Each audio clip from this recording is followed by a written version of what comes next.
फिरोजाबाद के नगला कोठी में पिछले 1.5 घंटे से एक भी वोट नहीं डाला गया क्योंकि वोटर्स ने बहिष्कार करने का ऐलान किया।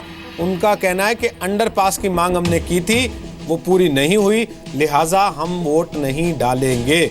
ऐसी और भी घटनाएं हैं। NH24 पर मागुनपुरम से बहुत सारे लोगों ने चिट्ठी लिख के प्रशासन को ये जानकारी दी कि उनके इलाके में जो गुंडागर्दी होती है, जो मारपीट हुई है सोसाइटीज में आकर गुंडों की तरफ से, उसके विरोध में वो वोट नहीं डालेंगे क्योंकि उनकी शिकायत थी कि पुलिस प्रशासन उनको सुरक्षा मुहैया नहीं करा पाया। तो लोकतंत्र में इससे बड़ी बात नहीं हो सकती किसी के लिए कि वो वोट के अधिकार का इस्तेमाल ना करें। हम ये कह रहे हैं कि आप अपने घर से निकलिए, भले आपको अगर कोई पसंद नहीं आता उम्मीदवार तो नोटा का इस्तेमाल कीजिए। इनमें से आपको कोई पसंद नहीं है, ये देख सकते हैं आप। वोटर जो बागपत में पहुंचे हैं उनको वोट डालने के बाद गुलाब का फूल दिया गया है। एक चीज मैं अब कुमार पंकज आपसे जरूर पूछना चाहूंगा, पिछले वोट में 59.4% पोलिंग हुई थी उत्तर प्रदेश में।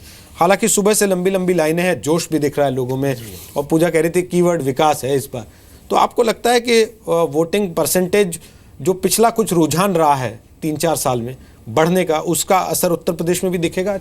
नहीं, वोटिंग परसेंटेज बढ़ेगा क्योंकि मतदाता अब जागरूक हुआ है। खास करके जो यूथ है, पिछले अब 2012 के चुनाव में आप देखिए यूथ बड़ी संख्या में, चाहे वो अखिलेश यादव जी के साथ रहा हो किसी, लेकिन इस बार भी जो है यूथ, सारी पार्टियों ने ज़्यादातर नए लोगों को मौका दिया है। तो यूथ के रुझान की वजह से जो है वोट परसेंटेज बढ़ने की उम्मीद, जो जिस तरह से मैं देख रहा हूँ सुबह से मतदाताओं की लंबी कतार लगी हुई है, अच्छा है, संकेत अच्छा है। अब क्या उनके अंदर है ये तो उसके बाद ही 11 मार्च को ही पता चलेगा। जी, कितना आपको लगता है वोटिंग परसेंटेज? वोटिंग 60 तो क्रॉस करेगा ही। और क्या कोई अभी तक एक फॉर्मूला बन पाया त्रिपाठी जी कि वोटिंग परसेंटेज ज्यादा होता है तो किसको फायदा होता है, कम होता है तो किसको फायदा होता है, किसको नुकसान होता है? ये माना जाता है कि वोटिंग परसेंटेज ज़्यादा होता है तो परिवर्तन के लिए ललक जब होती है, लोग घरों से निकलते हैं तो जाहिर है कि वो स्टेटस को टूटता है, यानी परिवर्तन की बात ज़्यादातर आती है देखने को। और वोटिंग देखिए बढ़ने का एक और वजह मुझे ये लगती है कि पिछले कुछ सालों पहले तक जो इलेक्शन मशीनरी होती थी, पुलिस और प्रशासन, वो एक तो बहुत डिस्करेज करता था, लोगों को गाड़ियों से नहीं जाने देता था, पंचर कर देता था गाड़ियां या साइकिल। इसके अलावा जो पोलिंग बूथ पे झगड़े होते थे, बूथ कैप्चरिंग होती, तो बहुत सारे लोग उस डर के मारे या असुविधा की वजह से नहीं जाते थे। दूसरा अब ये हुआ है कि टेक्नोलॉजी की वजह से आपका ही रोहित सरदाना जी सवेरे से आप जितनी अपील कर रहे हैं, लोग ड्राइंग रूम में बैठे हैं तो बार बार वो आपकी आवाज़ सुनेंगे, बार बार आपकी अपील सुनेंगे तो लगेगा कि जैसे मैं घर में बैठा हूं तो कुछ गलत कर रहा हूं। तो लोग अखबार से, टीवी से, सोशल मीडिया से इतनी प्रेरणाएं मिल रही लोगों को, इलेक्शन कमीशन भी घर घर वोटर तक जा रहा है। तो इन सारी वजहों से मुझे लगता है कि मतदान का प्रतिशत बढ़ेगा। जैसे अभी गोवा में भी काफ़ी अच्छा मतदान हुआ था और जो पंजाब में भी काफ़ी अच्छा परसेंटेज था, तो यूपी में भी मुझे लगता है कि बढ़ना चाहिए। और मौसम भी बहुत अच्छा है, शांतिपूर्ण चुनाव हो रहा है, तो मुझे लगता है कि बढ़ेगा। और परिवर्तन की बात तो कई लोग कर भी रहे हैं, आपके जो रिपोर्टर्स बात कर रहे हैं, विकास और परिवर्तन, तो दोनों ये मुद्दा भी है, परिवर्तन दिख रहा है। ठीक है सर, वापस आते हैं आपके पास। एक बार विद्यानाथ के पास ले चल रहा हूं आपको कि लोग विकास चाहते हैं और राजनीतिक पार्टियां दागियों को टिकट देती हैं। जरा देखिए किस पार्टी के पास कितने दागी उम्मीदवार हैं, कितने बाहुबली उम्मीदवार हैं जिनका आपराधिक रिकॉर्ड है। विद्या आपको दिखा रहे हैं।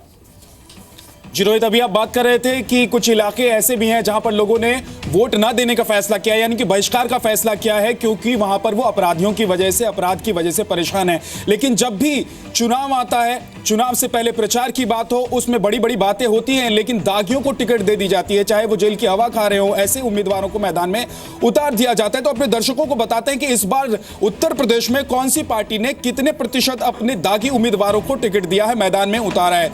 देखिए, हम एक एक करके आपको बता रहे हैं। बीएसपी ने 36% अपने जो उम्मीदवार हैं मैदान में उतारे हैं वो दागी हैं, जिनके ऊपर आपराधिक मामले दर्ज हैं। बीजेपी के 30% उम्मीदवार दागी हैं।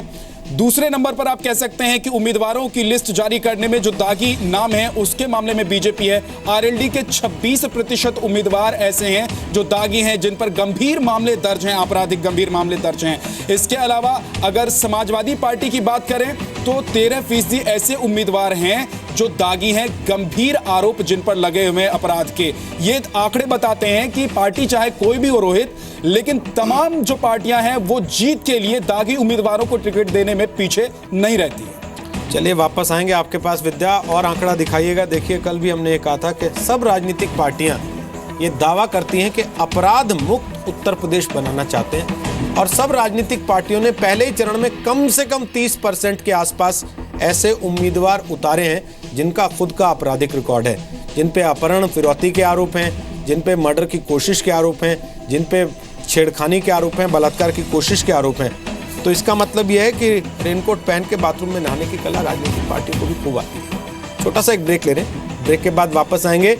हमारे साथी संवाददाता और जगहों से हमारे साथ आते जा रहे हैं, वहां से अपडेट आप तक पहुंचाएंगे।